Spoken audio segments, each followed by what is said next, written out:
Welcome back to another episode of Figs Talks Fights. I'm your host, Brian Figueredo, and today we're going to get into UFC Fight Night Jacksonville, taking place tomorrow night, Wednesday, May the 13th in Jacksonville, Florida. Okay, we're going to get into the main event and co-main event here a bit, try to make this a brief down for you, so let's get into it. Your main event is Anthony Lionheart Smith taking on none other than the grizzled veteran Glover Teixeira. Now, I should say both these guys are grizzled veterans, so let's get into a bit of a backstory. Now, Anthony Lionheart Smith, you look at his record, and he looks like he's a career journeyman. Now, he took on a lot of fights in the Midwest regional circuit for years. I mean, this guy was fighting sometimes even 2 or 3 weeks apart from each other, taking on a bunch of fights he probably shouldn't have. He even had a loss back in the day to Josh the Dentist Neer. If you remember Josh the Dentist Neer back in the day, he's pretty much a career 155er, 170-pounder. Well, they had a rematch about 5 years ago. If it wasn't five, somewhere around 4 or 5 years ago on a regional scene, and the fight took place as a main event on Fight Pass. Okay, Anthony Smith put a beating on Josh Neer, stopping him in the second round, and gets himself a contract in the UFC after that. Since then, I mean, he's had a decent career up at middleweight, but a couple of wins and losses, puts his ass up to 205 pounds, and he's been on fire since then, okay? Knocking out and essentially retiring Rashad Evans, then a month later turning around and knocking out Shogun Hua, and then just a few months later after that, he takes on Volkov for a #1 contenders fight and chokes him out in the 4th round. Then he takes on John Bones Jones. Yes, he lost the fight to John Bones Jones, but guess what? Everybody loses to John Bones Jones, including John Bones Jones. In fact, Anthony Smith could have been your champion in this fight had he accepted the DQ after John Jones doesn't land not just 1, but 2 strikes to him while he's a grounded opponent. I think one was a kick and one was a knee, okay? And just refused to quit, gets back and finishes the fight, loses the decision to him. What can you do? If anything, it just seemed that Anthony Smith got a little bit too caught in the headlights against John Jones with not giving himself as much respect as he deserved. Didn't let his hands go. You could tell even his corner was just frustrated. They couldn't even give him technical advice in this fight. Look, Anthony Smith was just beside himself. Not pissed off that he lost, but just pissed off that he didn't leave it all out there. So he takes on a fight against Alexander Gustafsson immediately after and goes all the way to Sweden to fight Gustafsson in his home country. And shit, Anthony Smith puts it on Gustafsson and chokes him out in this fight in Sweden. The crowd goes silent, and we haven't seen Anthony Smith fight since then. At least not in the octagon, but we'll get into that in a sec. Since then, he had to have major surgery on a broken hand. His surgery actually went so poorly that they were saying they were going to have to take off, like cut a finger off. And he was just saying, look, if you have to cut a finger off, take it off. As long as I can still have the knuckle here to still throw punches. That is the mentality of a guy like Anthony Smith. Tough as nails. Anyhow, after that, he's just been training. He's been trying to get back in the cage. We've had a pandemic. He had a fight scheduled. During the pandemic, he literally had somebody, a home invasion, had a BNE, went downstairs, caught the guy, beat the living shit out of the guy for 5 minutes. We don't know if this guy's on meth or whatever the hell. How the hell do you take a beating from Anthony Smith for 5 minutes? I mean, he said his hands were swollen after this, especially coming after that surgery. A little concerning. Is this going to affect his psychology at all coming into this fight? I mean, I don't know about you, but I mean, if I had kids at home, my wife's sleeping, somebody's breaking into my house, and I have to go beat the fuck out of them in the kitchen, man, I would probably be Mr. Security sleeping with one eye open from there on out. Apparently his kids are sleeping with him now. Poor freaking family, all right? My heart goes out to him. We'll see if this affects him in the fight. Now he's taken on Glover Teixeira. Look, I've always loved Glover Teixeira. He should have been in the UFC back in the late 2000s. He was one of Chuck Liddell's main sparring partners during Chuck Liddell's prime. Okay, came out of the pit back in the day. Now he's been training in Connecticut. Spent some time at American Top Team. He's been on a bit of a hot and cold streak. Okay, Glover Teixeira also got himself a title shot against John Jones. I mean, he's just an incredible fighter, but he's a little bit not long in the tooth. He's had a decent fighting career, been fighting for a little over 20 years now, all right? And I think he's 41 years old now. In his last couple of fights, he had a split decision with Nikita Krylov, okay? Nikita Krylov is no slouch himself, all right? And before that, had a great fight with Yon Kutalaba, but eventually got the rear naked choke on him in the second round. Now, how do these two guys match up? Look, they are both great strikers. As far as the actual boxing goes in the striking department, I would give the edge to Glover Teixeira, okay?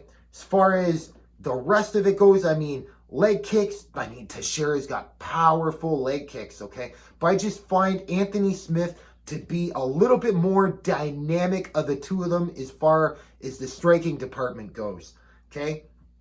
Jiu-jitsu, I mean, I think Anthony Smith has a very underrated jiu-jitsu game. I mean, if you are choking out Alexander Gustafsson, holy crap. I mean, in the way he controlled Volkov on the ground. Look, Anthony Smith, high-level jiu-jitsu, but Glover Teixeira's got a hell of a top game, okay?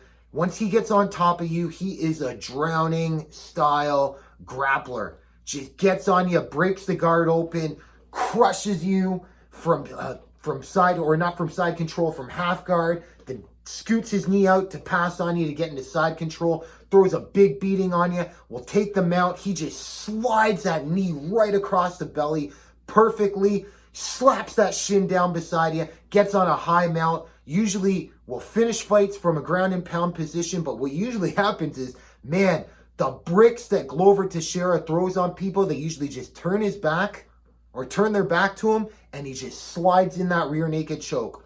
I don't know if he's going to be able to pull that off on Anthony Smith. Is Anthony Smith even going to stay on his back, or is he good enough to scramble? Okay. As far as the takedowns department, I mean, Anthony Smith may have a shot at trying to sweep Glover Teixeira from possibly the clinch, get a double underhook, look for a trip, something like that. But I mean, Teixeira has a strong base. As far as the actual takedowns, I mean, Teixeira has a beautiful double leg. He just throws in a quick 1-2-3 blitz and then just slides underneath, grabs you just from underneath your ass, pulls your hips out in front of you, and usually lands somewhere into half guard or side control from that point on, okay? And with Anthony Smith being 6'4" and Glover Teixeira being a more stocky 6'2", I mean, even if that's just 2 inches in height, Anthony Smith tends to fight taller as well. That is, for a guy that likes to shoot a double, anyone that's wrestled before will know, look, the taller guy, if he's standing up too straight and not postured over, his hips are going to be right there for a double, especially if he can catch him coming forward.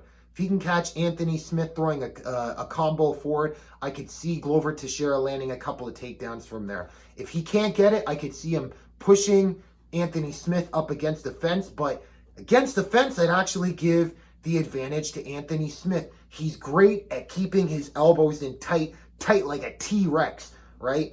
And then just grabbing a tie clinch, looking for knees either to the body. If he can cause some separation and get his hips out underneath him, look for him to be throwing knees right up the middle or even to the body of Teixeira. But even then, I mean, Teixeira, even if you got that clinch on him or you're tight like this, he is great about going right underneath and delivering heavy body shots.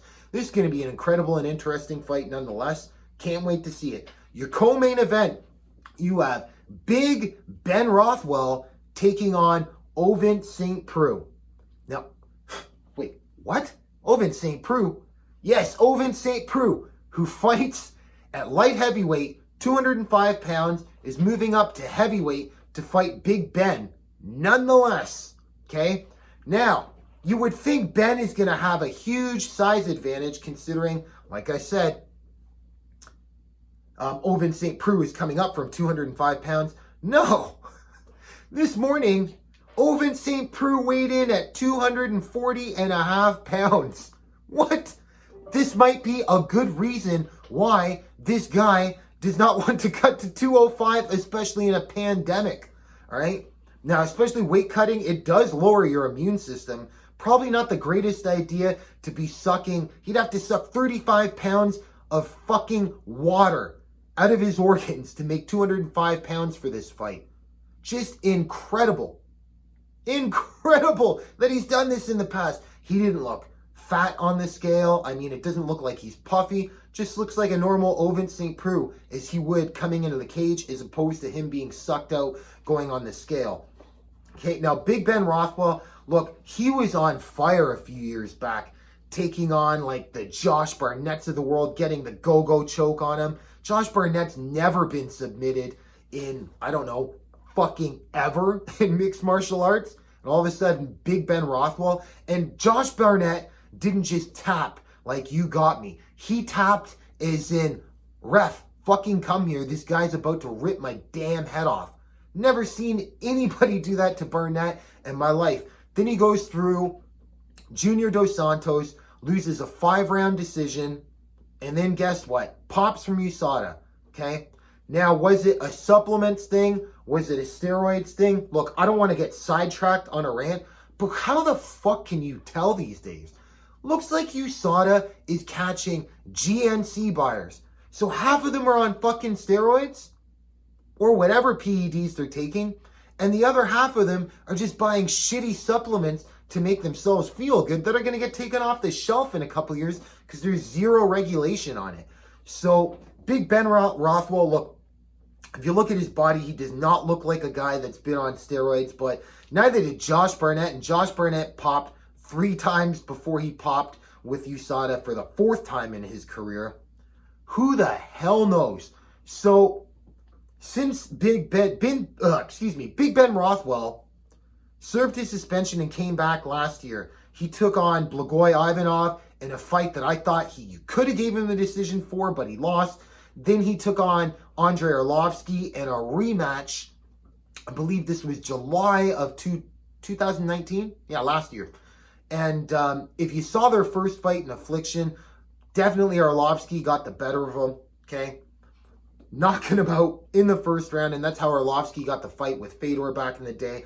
But, I mean, they had a better fight this time around.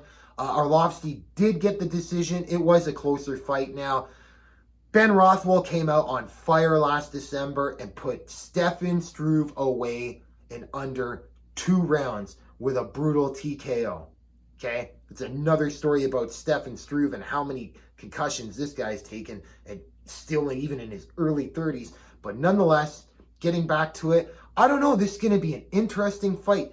I mean, Ovince St. Preux is great for landing that Von Flue choke, and they should probably call it the Ovince St. Preux choke at this point, considering that he's landed it, I think, 4 different times in the UFC against some high-level competition as well. So, I mean, is Ovince St. Preux's chin going to hold up a lot better in this fight, even at heavyweight? I mean, Big Ben Rothwell might be the hardest striker that he's ever fought, but if he's not dehydrating himself to make weight, maybe he can just take a better shot. Who the hell knows? We're going to see. So that's another interesting fight. So that's pretty much it for what I'm going to break down. I mean, look, this is a great fight card that we have. As I mentioned, our Andrei Arlovsky before, he's fighting... Oh, shit. Who the hell is he taking on? It's going to escape me. Look, I apologize for that. Michael Johnson's fighting on the card. You have Drew Dober and Alexander Hernandez fighting on this card. Watch out for Sariya Eubanks if she can make some noise. I mean, Amanda Nunes is always hungry for new contenders at 135 pounds, and it looks like she's going to have to start doing the rematch tour as well. So, anyhow, nonetheless, I can't wait. We're getting fights back. Everybody's COVID-free. Everybody's doing what the hell they're supposed to do. So, knock on wood, The train moves forward. Everyone's safe. We get a great fight card, and I can't wait myself. So if you enjoyed the content here today, please subscribe to the channel. Pass this shit along out to people. Share it. Give it a thumbs up. All that great stuff. Until next time.